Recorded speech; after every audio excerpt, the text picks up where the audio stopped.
Good morning, colleagues. We've got a lot to discuss. Mr. Speaker, I don't agree with making people poorer. I don't agree with pensioner poverty. I don't agree. Out there, they are calling it awful April. That's because of decisions he has made, because he made promises and broke them. We're clearing up the mess that they left. We're dealing with global instability, and we recognise the pressures that are bearing down on businesses and individuals and working people. That's why we're rolling up our sleeves. And yesterday, Mr. Speaker, I was pleased to announce the national living wage increasing by £1,400. That's a pay rise for millions of workers. We've announced £150 for the Warm Homes discount, extended now to 6 million households. That's 1 in 5 families. And wages are going up. He says he's bringing stability. All we see is fragility. During the election, the Prime Minister also promised that he would not increase taxes on working people. But even the OBR says that the jobs tax will be passed on to workers. On average, families will be £3,500 poorer. Why should anyone trust him again? We're going to do things differently. We're going to tell the truth, even when they are hard truths.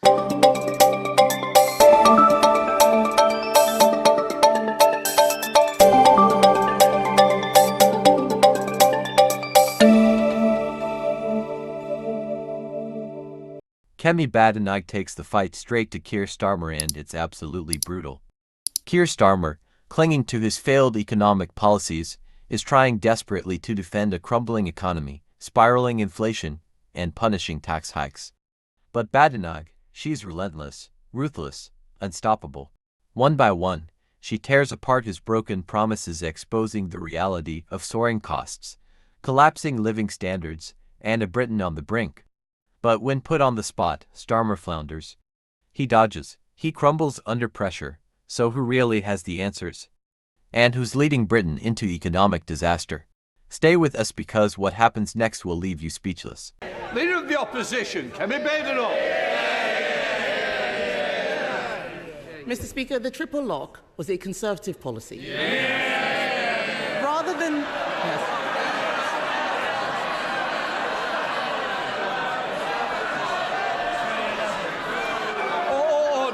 Order. I know. You was inadvertently said. Carry on, Leader. Rather than the Prime Minister congratulating himself for what we did, why don't we talk about what he's doing?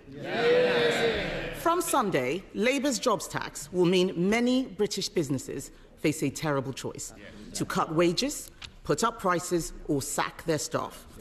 What is the Prime Minister's advice to those businesses? Well, Mr. Speaker, she says the triple lock was Conservative policy. It was once thought to be the party of sound finances, but they blew all of that. Mr. Speaker, she asked what we're doing. We're clearing up the mess that they left. We're dealing with global instability, and we recognise the pressures that are bearing down on businesses and individuals and working people. That's why we're rolling up our sleeves. And yesterday, Mr. Speaker, I was pleased to announce the national living wage increasing by £1,400. That's a pay rise for millions of workers. We've announced £150 for the Warm Homes discount, extended now to 6 million households. That's 1 in 5 families. And wages are going up faster than prices. And never forget, the party opposite, worst living standards on record, inflation up to 11%, public services left on their knees. Keir Starmer insists it's necessary to clean up the economic mess left behind by previous policies. But let's break it down, because the numbers tell a different story. According to verified reports, the government's new tax policies will make the average British family £3,500 poorer. That's not speculation, that's a fact confirmed by the Office for Budget Responsibility. But here's where it gets even more controversial. While everyday people are struggling, big corporations are still cashing in. Billion-pound companies are benefiting from tax loopholes and government incentives, while you foot the bill. So, who really wins in this economic game? Spoiler alert, it's not the average worker. And the problems don't stop there. Public services are already at a breaking point. Birmingham is a perfect example. The city is drowning in 17,000 tons of uncollected garbage, while taxpayers are being squeezed for more money. It's chaos, And the government's response? A shrug and a promise that things will stabilize. But will they? Mr. Speaker, the only mess is the one that he made with his budget. They had an emergency budget last week that fixed nothing. He says he's bringing stability. All we see is fragility. During the election, the Prime Minister also promised that he would not increase taxes on working people. But even the OBR says that the jobs tax will be passed on to workers. On average, families will be £3,500 poorer. Why should anyone trust him again? Prime Minister. Well, her fantasy figure is about as much use as Liz Truss's economic planning. And she turns up every week to carp from the sidelines about the decisions we made at the budget. Yesterday, Mr. Speaker, she held a press conference and she couldn't say whether she would reverse the decisions that we made at the budget. Now, I understand, because she can't bring herself to say that she doesn't want the investment of an extra £26 billion in our NHS. I'm not surprised at that. That's 2 million extra appointments, that's 1,000 more GPs, a pay rise for nurses, etc., etc. But let me get her position right if I can follow it.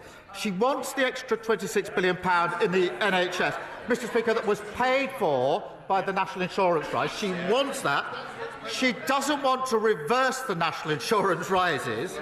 So she's now reduced this absurd position of voting against the budget, carping against a budget that she actually agrees with. Mr. Speaker, I don't agree with making people poorer. I don't agree with pensioner poverty. I don't agree.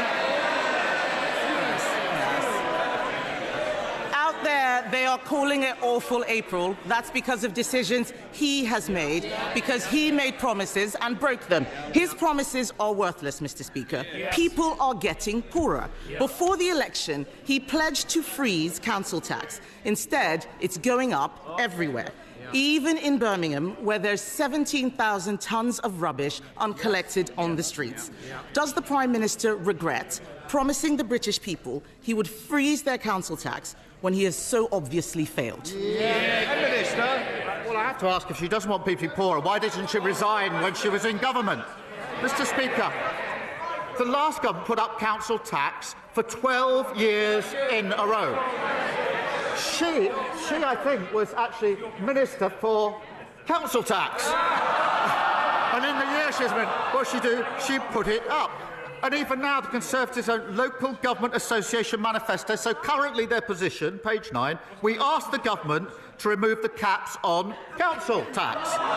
So who's leading the charge? Hampshire County Council, they wanted a 15% hike, we said no. Slough Council wanted a hike, we said no. Windsor and Maidenhead was Tory, now Lib Dem. They wanted to hike and we said no. And it's no surprise that council tax is £300 cheaper under Labour councils than under Tory councils. Kemi Badenoch. Mr. Speaker, he doesn't want to talk about Birmingham, and that's because he knows the situation. So I'll say it again. 17,000 tonnes of rubbish on Birmingham streets. Normally, a state of emergency is called for natural disasters, not Labour ones. His policies have left our economy dangerously fragile. The Chancellor, once again, left herself no room for manoeuvre. Economic experts, real economists, say she will either have to break her fiscal rules or put up taxes. Which will it be? Prime Minister. I think she must have picked up the script she was using a few weeks ago.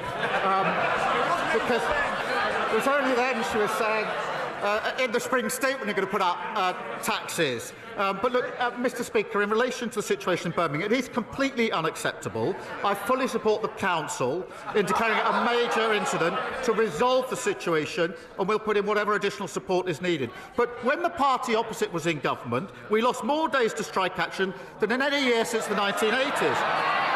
NHS workers were on the picket line, not on the front line, and that sent waiting lists through the roof, so we'll take no lectures on industrial harmony from them.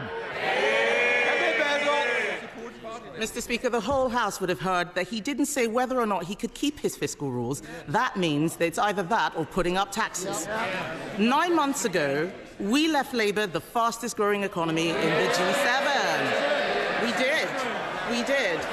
And I remember I remember watching his MPs laughing at their first destructive budget. They've had another one that has made our economy dangerously vulnerable. The Bank of England says his policies have pushed up the cost of living for families. Does he disagree with the bank, or does he accept his policies mean higher bills? Prime Minister. Mr. Speaker, she must be the only person left in the country who actually thinks they did well on the economy when they were in power. That was what was tested at the last election. Living standards the worst on record. Inflation, 11% it soared up to. The NHS on its knees. Oh, Mr. Speaker, she's so obsessed with talking down the country that she's not read the OBR forecast properly. Growth up in 2026, 2027 up, 2028 up, 2029 up. And thanks to our planning reforms, the largest growth measure the OBR have ever costed. And what did the Tories do when the bill came before Parliament? They abstained. Well, you don't grow the economy or build houses by yourself. They're the same old party. They haven't changed. Nothing's new.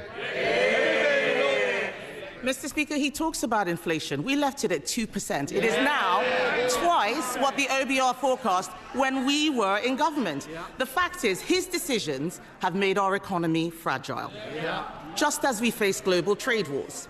In November, I urged him to seize the draft US trade deal Conservatives negotiated. Instead, Mr. Speaker, he lost our most experienced trade negotiator. It's no wonder he can't get a tariff deal for British cars. On this side of the House, we secured investments for that industry, £600 million from BMW, £2 billion from Nissan, £4 billion from Jaguar Land Rover. Labour's record is a car industry in crisis, even before tariffs. There are 25,000 more jobs now at risk. He says he's preparing for eventualities. Can the Prime Minister tell us exactly what he is doing to protect the British car industry from his failure to negotiate? Prime Minister. We're taking a calm, pragmatic approach and keeping our feet on the ground. There are constructive talks that are ongoing on a wider economic prosperity deal with the US. That is really important at this moment. We are working with all sectors that are likely to be impacted, and we're guided by our national interest at all times. And that's why we've said we won't rule anything out. But it is important at a moment like this that we don't have knee-jerk reactions, that we are actually cool-headed about this, and that's why we won't rule anything out. But she must be. She's the Trade Secretary. She was the Trade Secretary, Mr. Speaker, who failed to get a trade deal with the US. With the economy teetering on the edge, political tensions are escalating. Economic experts warn that without immediate intervention, Britain could see record unemployment, skyrocketing prices, and further social unrest. And here's where things get even more unsettling. Keir Starmer has refused to commit to keeping his fiscal rules. That means one of two things: more tax hikes or brutal spending cuts. Either way, you will pay the price. The British public is watching. The stakes have never been higher. Will the government course correct before it's too late? Or are we heading straight into an economic disaster of historic proportions? Drop your thoughts in the comments. Should the government reverse its policies? Subscribe now for urgent updates because this crisis is just getting started.